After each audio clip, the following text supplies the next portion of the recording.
Okay, everyone. So today we have Jacqueline and Stephanie. I'm so excited to have you on the show today. I've been following you for quite some time now. I feel like you're one of the hottest people either to buy in the North Shore or in the city. So can you just start off by telling me a little bit about both of you and what you're doing currently? Yes. Well, first off, thank you so much for having us. We're so happy to be here. We also have been following you and love what you're doing, and we've been watching your videos, so it's an honor to be here. So thank you. Thank you. So I'm Jacqueline Lotzof, and hi, I'm Stephanie Malk. Stephanie, and we are the Lotzof Malk residential team. Fantastic. And let's go a little bit more in depth in terms of what you do on a day-to-day basis. Yes. So our bread and butter is we help clients relocate, and that could be from the city to the suburbs, that could be into a bigger house in the suburbs, or vice versa, empty nesters that are downsizing and either staying within the suburbs, which seems to be kind of a trend right now, or they are choosing to move downtown.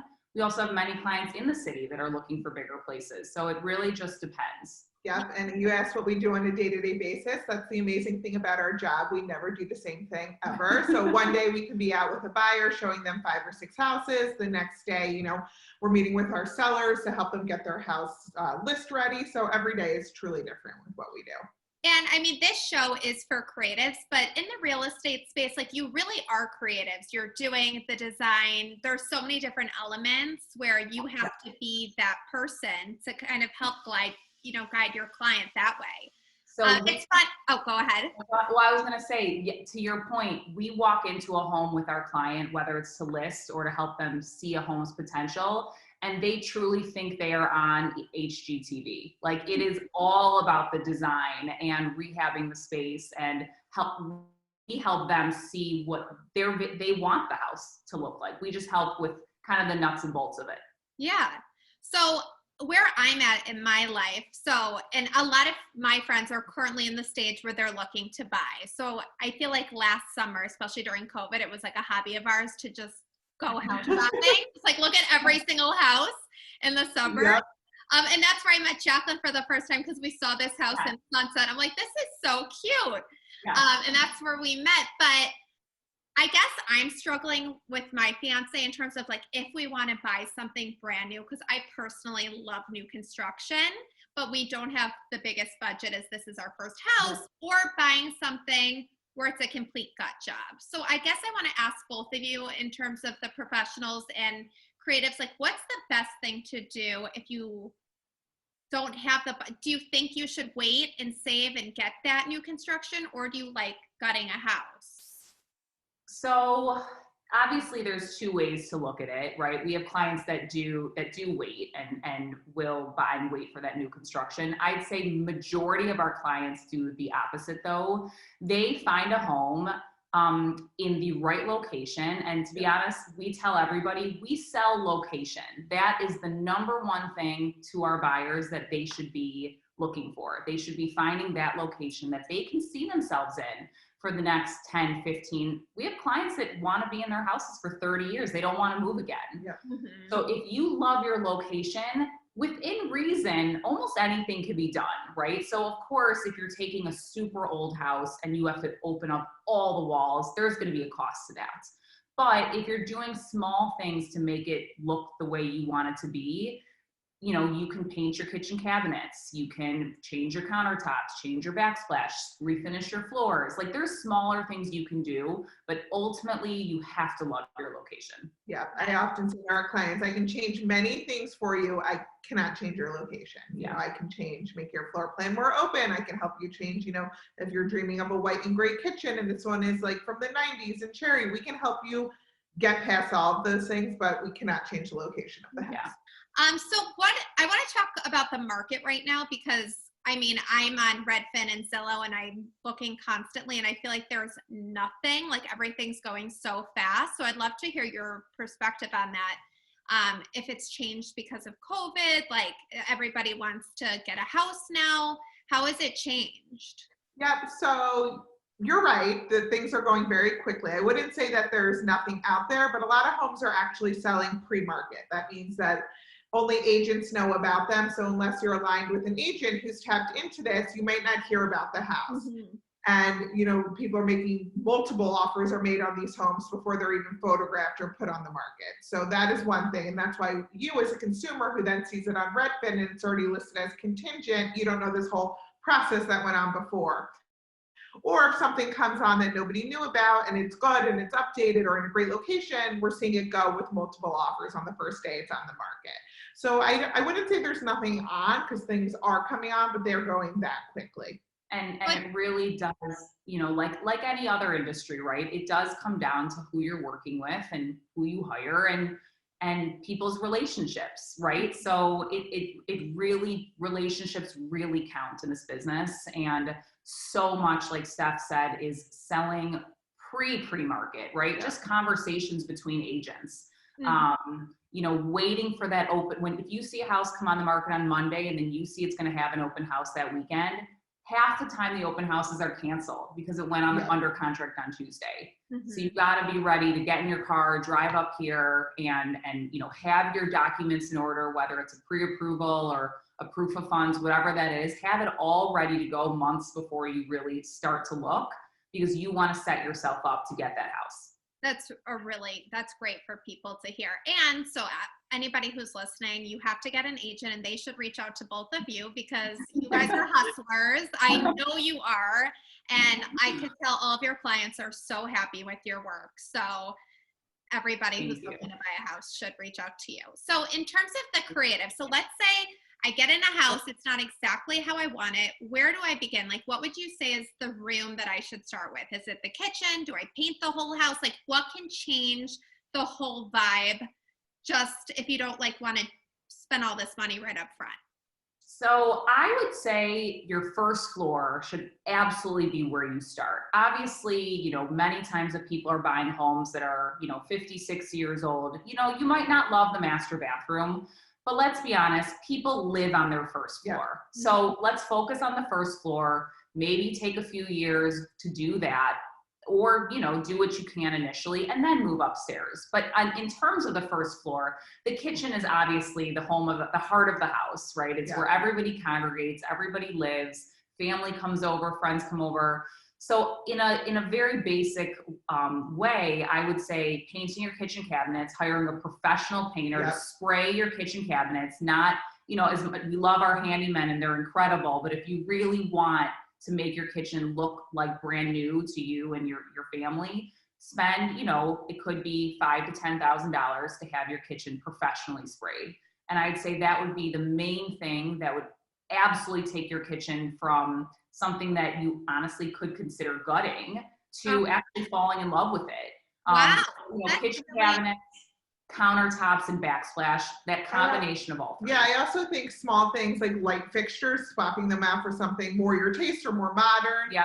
As you mentioned, painting it for a more up-to-date color, and even things like door handles and simple things like that, you know, definitely go a long way, and they're not that expensive and can take it from like an early 2000s look to more today's taste. Exactly. I love that. And then I personally love open floor plans. I don't know if that's the new trend, if that's something that's kind of changed recently, or I don't know, like, have you noticed that people want to take walls down, or is that just me? So it is still a trend for sure. I'd say during COVID though, with people living all at home, living, working, eating, your entire life now is in your house. People are now starting to appreciate having separations of rooms. Right. And so, so, you need your own office now that we're all in our, right. That makes sense. Yeah. So it just depends. I'd say that people do appreciate that like kitchen family room dynamic that can be open, but maybe they want a separate dining room so that when you're eating, you're not like staring at your dirty plates in the kitchen, right? Mm-hmm. But again, it really depends on you and your lifestyle and how you want to live. Great. Okay, let's talk design. Any design secrets you want to throw out? Like any favorite places to shop for furniture? Do you like wallpaper or I want to hear all of your different ideas. Like what's really hot right now too. I love Yeah, wallpaper. we love I'm obsessed with wallpaper. I have it too. in my powder room. I have it as one wall in my 3-year-old's room, and I think it transforms it. Some people are like, oh, wallpaper's so dated. I think Yes. I'm obsessed with wallpaper. I am obsessed with not having a white kitchen, which could be definitely polarizing. There's a lot of different opinions about it. I love having warmth in the kitchen, and whether there's wood tones or whether there's paint on the cabinets, to me, I just think that really enhances a space. And it's timeless. As much as you might think color in your cabinets could be trendy, it actually creates a really timeless look. Mm-hmm. So I'd say wallpaper and, bringing some warmth back into the kitchen. And also, the trend, leaving a little bit of the just gray everything, right? So for a while, everyone wanted their floors stained gray. They wanted their walls gray. Everything was gray, right? So I think people are starting to see that, beautiful wood tones throughout are actually classic and stunning, and, change around some other accents. But yeah, I'd say those are some of the things that we're seeing and our clients are kind of leaning into. Yep. And then what about on the exterior of the house? Because I know a lot of people, is there a way to kind of make it look brand new without? My new obsession personally is black windows. I love when people do the window frames and black. You'll see a lot of new construction. It's not just the farmhouse look. It's on every house. So I know when I do my windows, that's something I want to do. And you can tell when there's an older house built in the 80s or 90s that have swapped those typical white frames for black. They look so good when you pull up. So you can really transform the whole exterior, either by painting brick, getting new windows. There's a lot of great options. Yeah, honestly, depending on your budget. I mean, we have clients that we're currently working with that are purchasing homes that they are taking the entire exterior off and essentially putting on whatever they want. It will feel like a brand new construction house, but the framing is already there. Mm-hmm. So of course, it all depends on your budget. But you don't automatically have to look at a house and say, oh, this needs to be torn down. It's hopeless, right? There are absolutely things you can do. And many times Steph and I bring our contractor relationships to the showings with our buyers so that the buyer can really walk through the house with a contractor, get real numbers. I mean, we understand the cost of these renovations, but it's really helpful to have a contractor there, itemize everything, break it all out, and then sit down with that client and say, okay, what's your budget? What can you do in phase 1? And what might be phase 2, 3, or 4? Yeah. Yeah. And are you, Stephanie, do you live in Highland Park too? I live in Deerfield. Oh, okay. Yeah. Right. Very nice. Okay, so we are going to play a game that we do every episode, Make Waves, Spilling the Tea. I've never done it with 2 people before, so we're going to have to figure out if you want to both answer a question. All right, we'll see what the question is. Yeah, right. She's up. So first one, best advice someone gave you. I would say try to say yes, accept every opportunity presented to you, because if you say no, you never know if it's going to be offered to you again. And that's something that I've really lived by, especially as a parent and working in this industry, just obviously within reason, of course, but, I do add a lot to my plate, and I sit on various boards, and but I enjoy it all, and it helps us meet new people, and I just like to bring in those new experiences. So I try to really live by that and bring all those fun experiences in. I love that. You want to wait for the next one, Steph? I'll give you this one. Best furniture item to splurge on. Ooh, best furniture. I think a really good couch for your family room. Yeah. I think that's where I would put my money. You could always find an awesome coffee table at Home Goods or something if you want to complement it. But I think you go for something that really looks awesome in the space, is comfortable, stain resistant if you have kids like we do, and just is really cool. So I think I'd go big on the couch, and then you could update it with books and other fun stuff that is inexpensive. I totally agree. I mean, we're furnishing our home now, and that was absolutely the number one thing that we were like, we want an amazing couch that we can really enjoy. Yeah. You know, you can get away with some other items spending less, but a good solidly built sofa is key. Yep. I would agree on that too. Okay, guilty pleasure. Oh my gosh. I mean, I watch a lot of Real Housewives. I don't know if that's Me considered too. a pleasure, but Mine's love carpool karaoke. I sit there in bed and I watch the videos of like Justin Bieber and this other. Love it. Oh, yeah. I love that. And rumor has it that Real Housewives of Chicago is coming. Oh, that'd be fun. okay. Are we going to see you on it? I don't know. No, I'm kidding. We'll see. If you could live in any other state, what would it be and why? That's an easy one for me. I do have a far off dream to move to Colorado one day. So that would be I love the mountains and I do have a dream of that. I You went to U of I, right? What? For a second, I thought you went to Boulder, but you went to U of I went to U of I, yes. I would probably go back east. I grew up in New Jersey, so I'd probably go somewhere back east because I like 4 seasons year round, but I also like to be able to get to water, like on the beach. Yes. Where in Jersey were you? I grew up right outside of Princeton in a town called Hamilton. My aunt lived in Freehold, so I don't know. Yeah, it's like 25 minutes away. Okay, so I I'm went to very Freehold afraid all to the go time. there all the Yeah. time. Yeah, so I don't know where on the East Coast I would go, but I'd go somewhere closer to water with 4 seasons. Mm-hmm. Okay, this next question I already asked, new construction or older house. We'll skip that one. And then lastly, biggest splash, and you'll each answer this, biggest splash you've ever made in the industry or in life? 2020, I feel like for both of us. Was a big splash.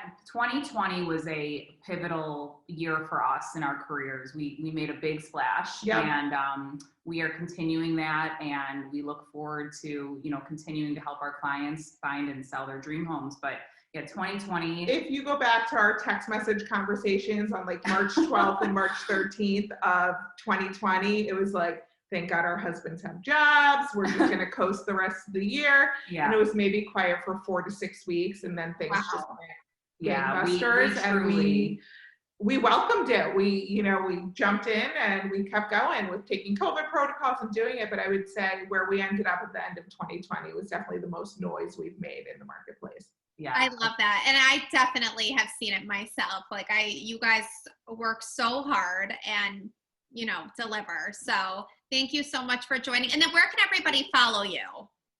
So we have a few platforms. Our main one is our Instagram. So at Lotzof Malk Residential, but there's underscores in between the 3 And I'll names. put it under so everybody Okay. can Yep. And then our Facebook page. But we have a website, lotsofmalkresidential.com, that features all of our listings. It features our testimonials. You can link to our social platforms on it. So our website's very robust and always being updated, so you can find anything there. Amazing. Well, thank you guys so much, and I'm sure I will see you. Great. Thanks for having us. This was fun. Yes. Thanks for having us. All right. Have a good one.